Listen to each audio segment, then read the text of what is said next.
Hey there, athletes. Coach John Ferry from Team Wilpers. Very excited to welcome you to our Summer Send-Off Run Challenge, Week 1 Athlete Briefing.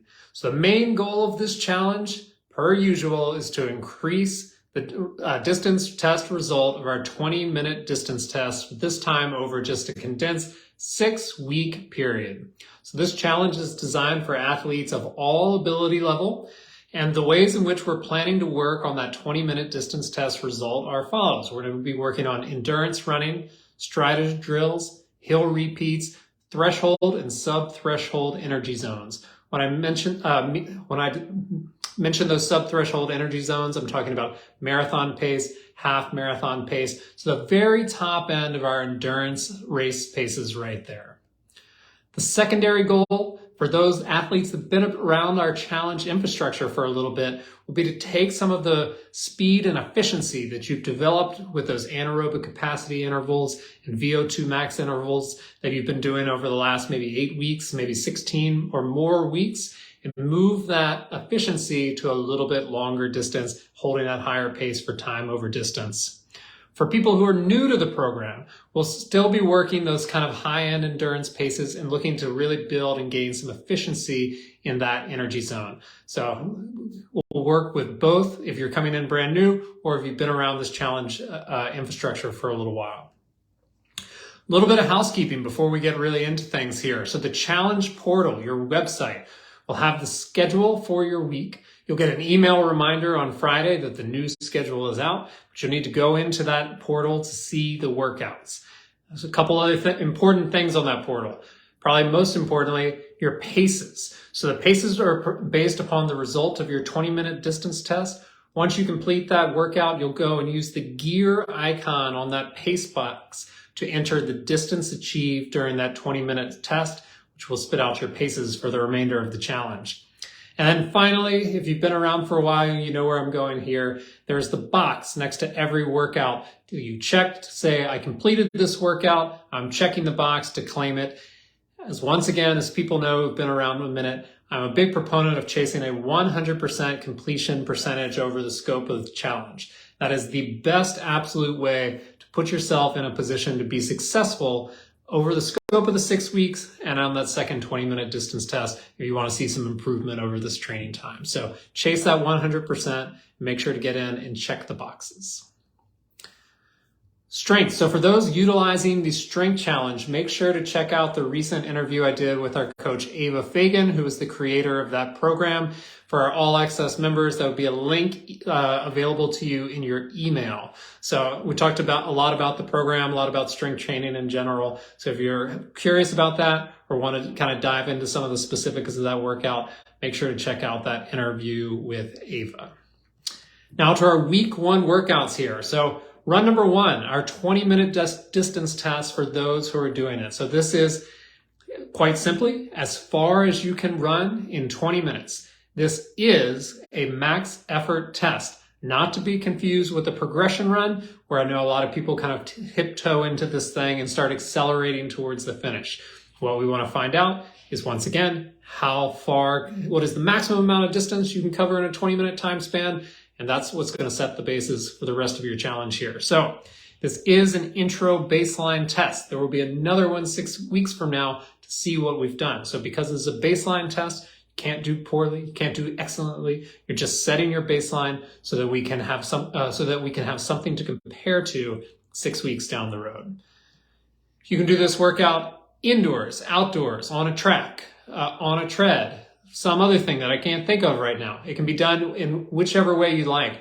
What I would suggest is doing it in the same kind of modality that you plan to run most of your workouts. So if you're an indoor exclusively athlete, probably makes sense to do the test indoors. If you're outdoor exclusively, outdoors. If you go back and forth, I would test outdoors, is my personal opinion, so that you have that outdoor pace and then you can try to replicate it on the treadmill. Couple little tips to prep for this test, and we're not going to talk about a ton about strategy here, but a couple tips to prep is rest up. You want to give yourself a really good shot at success. This is not a workout you want to come in tired on fatigued legs and see what happens. You want to come in and make sure you're fresh and focused and ready to take this one on. Don't overthink it. One more time. It's just running as far as you can in 20 minutes and then stopping and measuring that result. And then finally, no holding back. If you hold back too much here, it's going to negatively affect the rest of your training block, the entire 6-week program. So you have to give this a really nice hard effort if you want your paces to be reflective of your current fitness and to get the most out of your 6-week training block right here. So no holding back. Option B, if you just tested within the last couple weeks and you feel great about your test and do not feel the need to redo another 20-minute distance test right now, that is great. Instead, what you're going to do is a 30-minute interval run. So this is going to be a workout focusing on relatively short marathon pace blocks. And all we're really trying to do here is get a little bit of pace back in your routine. It's quite possible that the last 2 weeks you've been doing a little bit more easy running coming off of some previous challenges. So this will just be a little bit of pep back in the step before we get back into week 2 where we really kind of kick it up a notch. Run number 2, hill repeat workout. So we're going to start with a little warm up inclusive of striders.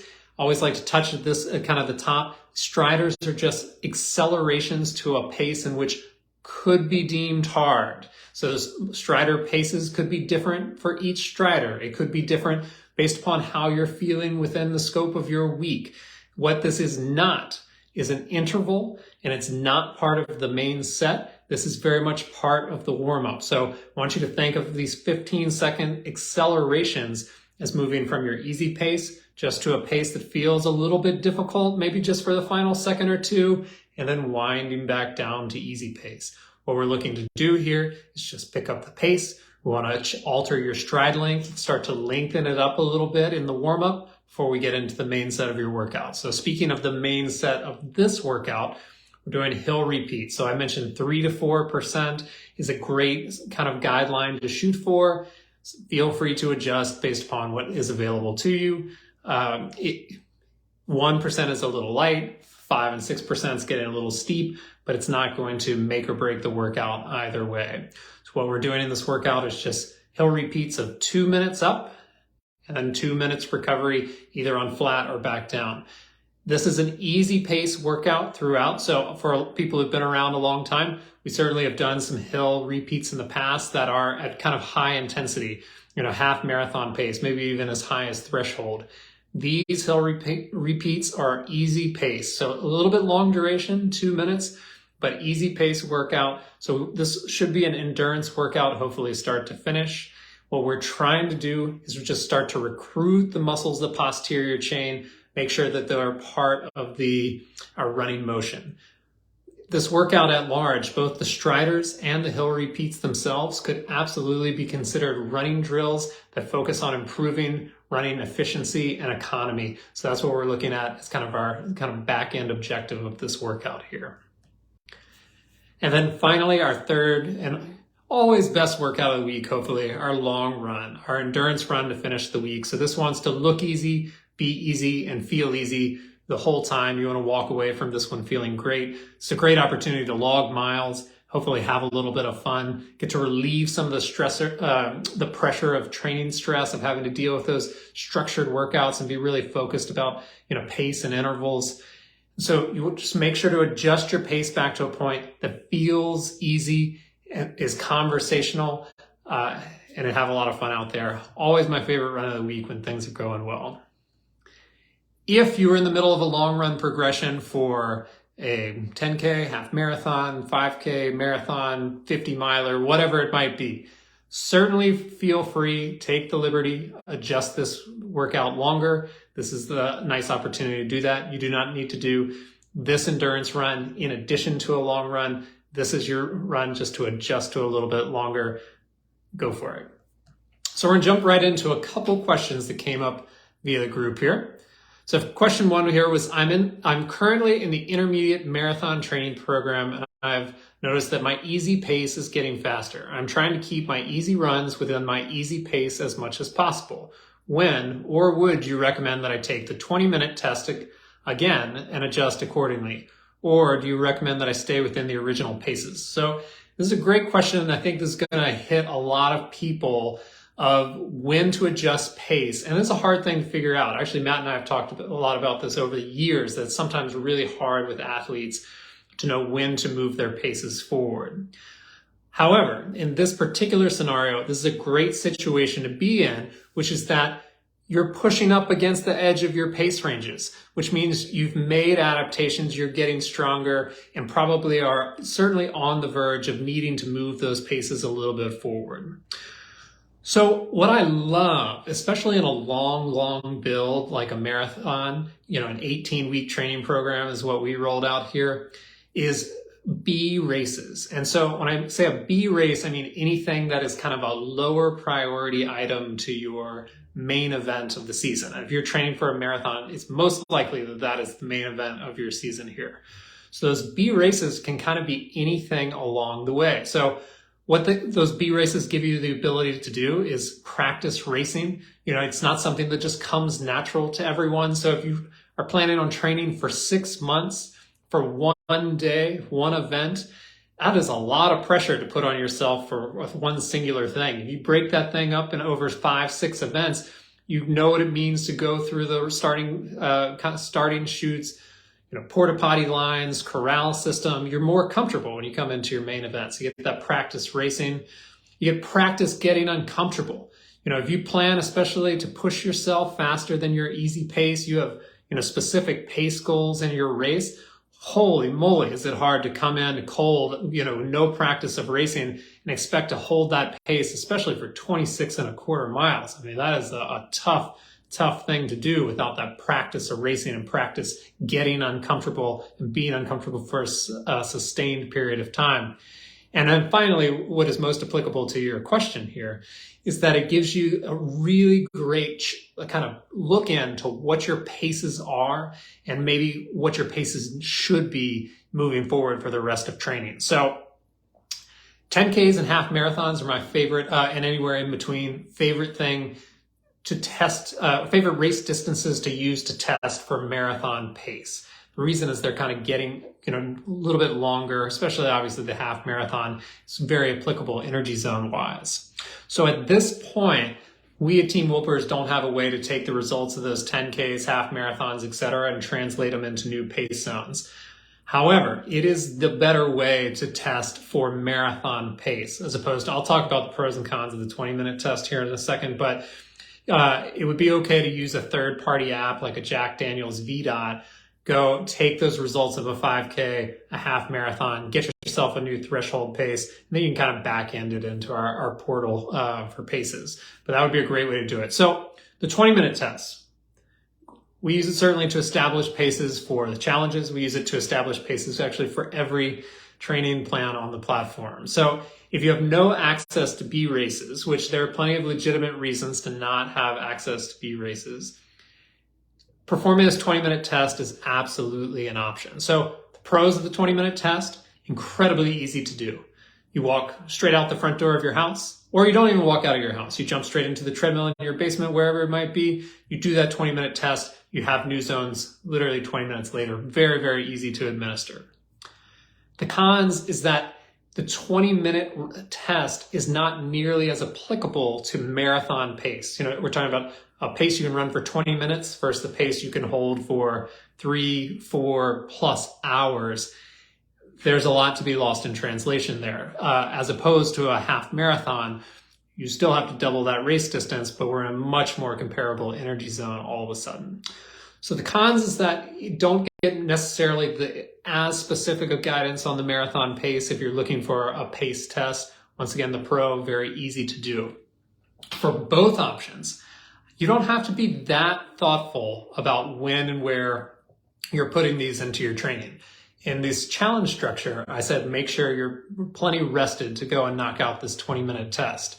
However, for in-season racing, which is in essence what you'd be doing there, you don't really taper a whole lot. Even for a half marathon, you're not pulling way off the gas if you're marathon training. You can't do a 10-day, 2-week taper into the half and then a week recovery. By the time all is said and done, you lost almost a month of training to try to get that one race in there. So you'd kind of train straight up to race day And then you're racing on a little bit of tired legs. That's okay. We can live with that in the middle of training. But the point being, you don't need a big taper period, so you can kind of put these anywhere. So for a race, typically on weekends, what I would do is just drop out that second key workout of the week, and I would focus on that second key workout of the week being that race/long run on the weekend. If you wanted to throw a 20-minute distance test, which once again, I kind of poo-pooed it a little bit there, but it's not a bad thing to do, especially if you feel like you're pushing against your zones. You want to give a test, but don't have the ability, once again, to get out and like jump straight into a race. The 20-minute distance test can almost replace any key workout of the week, except for the long run, and especially in the marathon. You have to do the long run. That is the holy grail of marathon training. Never miss your long run progression. So either of the two workouts during the week would be great. Jump right in, knock out that 20-minute distance test. So there's kind of a follow-up, kind of part B to this question. This actually came in from someone for the All Access yesterday, and I at least passed the message along that I was trying to save it today. Because once again, I thought it would be really applicable to people.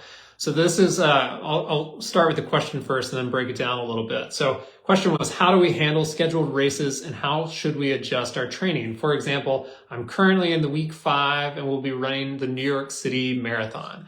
I'm signed up for the Central Park New York Roadrunners 12-mile training run during week 7 and aligns perfectly. I'm also signed up for the Bronx 10-miler and I'd like to add on miles. However, I'm signed up for the Central Park New York Roadrunners 18-mile training run. Not quite sure how to adjust before and after. Should I still run 18 miles again the following week? So first, great B race schedule. As I was just talking about B racing, this is a great B race schedule. Lots of little events leading up to the main event. So you get to practice.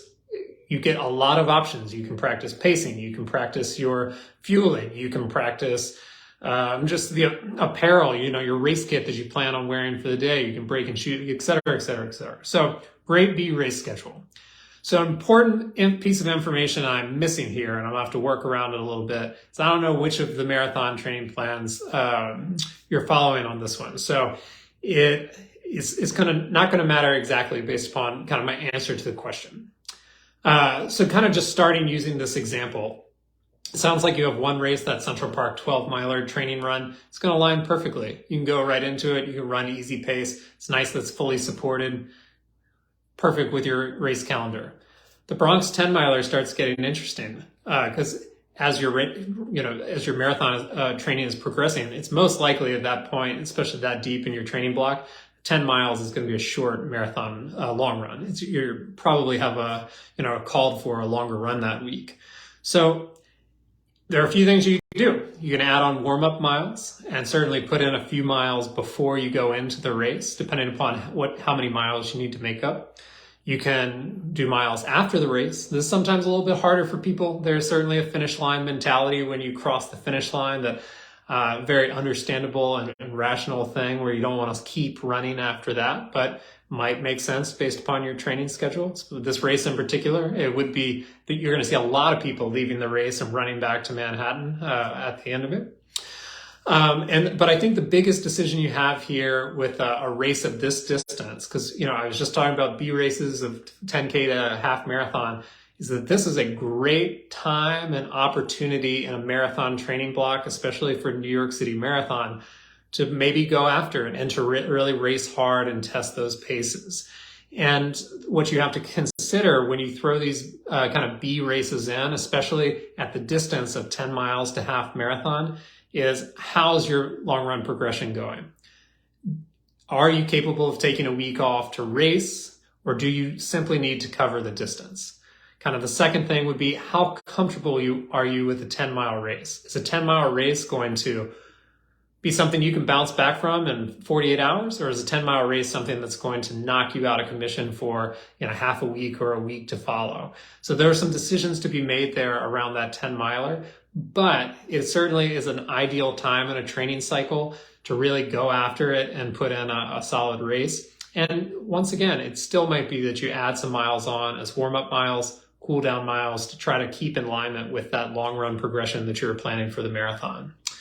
Love that race though, so enjoy the Boogie Down Bronx.